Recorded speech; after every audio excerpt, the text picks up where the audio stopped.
काँग्रेस नेत्या सोनिया गांधींवरती केलेल्या टीकेवरनं काँग्रेसचे आमदार विजय वडेट्टीवार यांनी भाजप आमदार चित्रा वाघ यांच्यावरती आज जोरदार निशाणा साधलाय।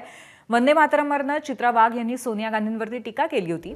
चित्रा वाघ यांनी सोनिया गांधींना पुस्तक पाठवलं होतं, तर गांधी कुटुंबावरती टीका म्हणजे सूर्यावरती थुंकण्यासारखं असल्याची टीका वडेट्टीवारांनी केली होती। त्याला आता चित्रा वाघ यांनी प्रत्युत्तर दिलंय।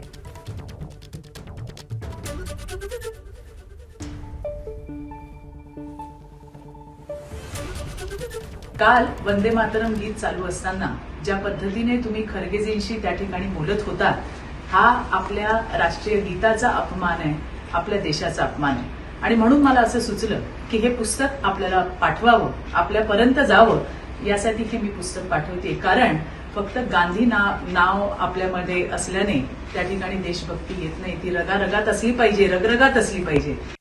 एका महाराष्ट्रातील भ्रष्टाचारी नेत्याची बायको जे भाजपमध्ये आहे, तिनं काल राहुल गांधींना खून में देशभक्ती होनी चाहिए, त्याच्या आयला वेळी बाई तुला काय सांगावं, ज्यांच्या घरात ज्यांची आजी 32 गोळ्या छातीवर झेलून तिचा मृत्यू झाला, ज्याच्या वडिलांचे देहाचे तुकडे झालेत, ज्यांचे आजोबा जवळपास 11-12 वर्षे जेलात होते, ज्यांचे संपूर्ण कुटुंब जेलात होते स्वातंत्र्यासाठी, आणि ही एक राज्यातील भ्रष्टाचारा नवऱ्याला वाचवण्यासाठी भाजपमध्ये गेलेली बाई वेंदळी बाई, ती मात्र गांधीवर आरोप करते आहे।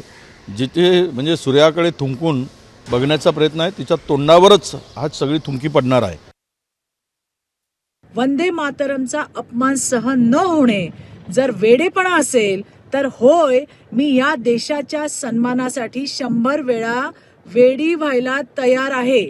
माझ्या नवऱ्याला न्यायालयाने निर्दोष ठरवलंय, पण सोनिया गांधींच्या लाचारीत अडकलेल्या विजय वडेट्टीवार तुमच्या मानसिकतेला महाराष्ट्र कधीही माफ करणार नाही। सोनिया गांधींना वंदे मातरमचं पुस्तक मी पाठवलंय। आता तुम्हालाही भारतीय संविधानाची आणि न्यायालयाच्या निर्णयाची एक प्रत मी ते पाठवते, ती नीट वाचा आणि मगच तुमचं थोबाड त्या ठिकाणी उघडा।